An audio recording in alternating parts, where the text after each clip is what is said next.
बिस्मिल्लाहिर्रहमानिर्रहीम। नाजरीन, उम्मीद करता हूँ आप खैरियत से होंगे। मैं हूँ अली अब्बास और आप देख रहे हैं IQ वाइब्स। नाजरीन, कुछ दिन पहले स्टेट बैंक ऑफ पाकिस्तान ने 10,000 रुपयों के नोट के इजरा के मुतल्लिक अवामी राय का इजहार किया है और ये खबर ऐसे फैली कि जैसे स्टेट बैंक ऑफ पाकिस्तान ने 10,000 रुपयों के नोट के इजरा का फैसला ही कर लिया हो। और इसी असना में 10,000 रुपयों की कुछ तस्वीर भी वायरल होना शुरू हो गई। अगरचे स्टेट बैंक ऑफ पाकिस्तान ने अपने ऑफिशियल पेज पर इस तस्वीर की तरदीद कर दी थी और उन्होंने बताया कि ऐसी उनकी कोई इंटेंशन नहीं है कि वो नियर फ्यूचर में कोई 10,000 रुपये का नोट इशू करेंगे। पर फिर भी क्या होगा अगर हुकूमत पाकिस्तान की मंजूरी से स्टेट बैंक ऑफ पाकिस्तान 10,000 रुपये का नोट इशू कर दे। 10,000 के नोट के इजरा के मुआशी नुकसानात के बारे में अब बात करते हैं।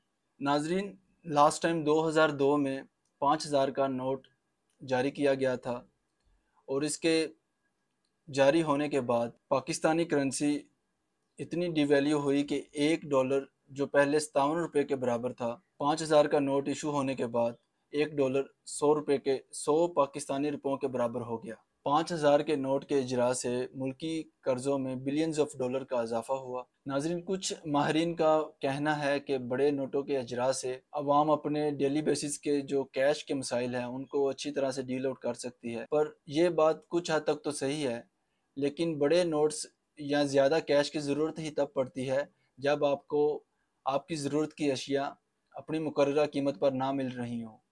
अगर आपको 100 रुपये की चीज़ 1,000 रुपयों में मिले तभी आपको ज़्यादा कैश की ज़रूरत होगी, वरना आप पहले जैसे कैश पे ही अपनी ज़रूरियात को मैनेज कर सकते हैं। और आपको आपकी ज़रूरत की अशिया क्या, उनकी असल प्राइस पर ना मिलना ही आपकी करेंसी की डीवैल्यूएशन की निशानी है। और इसी करेंसी डीवैल्यूएशन से नबर्द आज़मा होने के लिए अक्सर हुकूमतें बड़े नोटों के इजरा के बारे में बात करती नज़र आती हैं, लेकिन असल में बड़े नोटों के इजरा से करप्शन और बदनवानी जैसे मसाइल को हवा मिलती है, क्योंकि ये सारे अवामल बड़े नोटों के इजरा से आसान हो जाते हैं।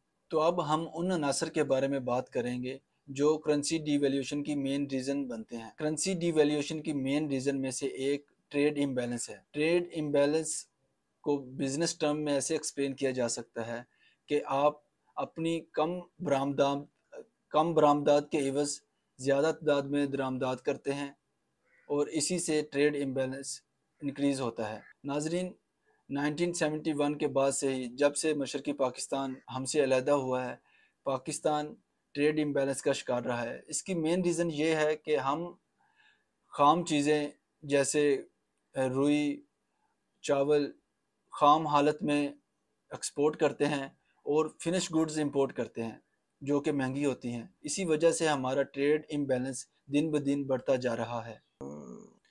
कोई भी मुल्क जो पॉलिटिकल इंस्टेबिलिटी फेस कर रहा हो या जहां मुस्तकबिल में पॉलिटिकल इंस्टेबिलिटी के चांसेस हों, वहां फॉरेन इन्वेस्टर्स की आमद कम हो जाती है। और अगर हम पाकिस्तानी हालात की बात करें तो 1947 के बाद अब तक के तमाम प्राइम मिनिस्टर्स का एरा अगर जमा किया जाए तो एवरेज 2 साल की निकलती है, जबकि पाकिस्तान में इलेक्शन 5 साल बाद होते हैं। इस लिहाज से देखा जाए तो जमहूरी दौर में पाकिस्तान कभी भी गैर मुल्की सरमायाकारों की तवज्जो का मरकज़ नहीं रहा। तीसरे नंबर पर इन्फ्लेशन यानी अफराते ज़र का जिक्र मिलता है। इन्फ्लेशन से मुराद बुनियादी अशिया या रोज़मर्रा ज़रूरियात की चीज़ों की कीमतों का मुस्तकिल तौर पर बढ़ना है, या यूँ कह लें कि किसी करेंसी की परचेजिंग पावर का कम होना इन्फ्लेशन कहलाता है और सादा ज़बान में इसी को महंगाई कहते हैं।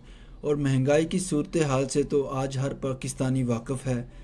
इस साल का शरह महंगाई 38% तक पहुंच गया है, जो कि 2010 के बाद से अब तक का सबसे ज़्यादा शरह महंगाई है। ये बयान करदा अनासर किसी भी मुल्क की करेंसी डीवैल्यूएशन में बुनियादी किरदार अदा करते हैं और आज हमारा प्यारा पाकिस्तान भी इनकी लपेट में नज़र आता है।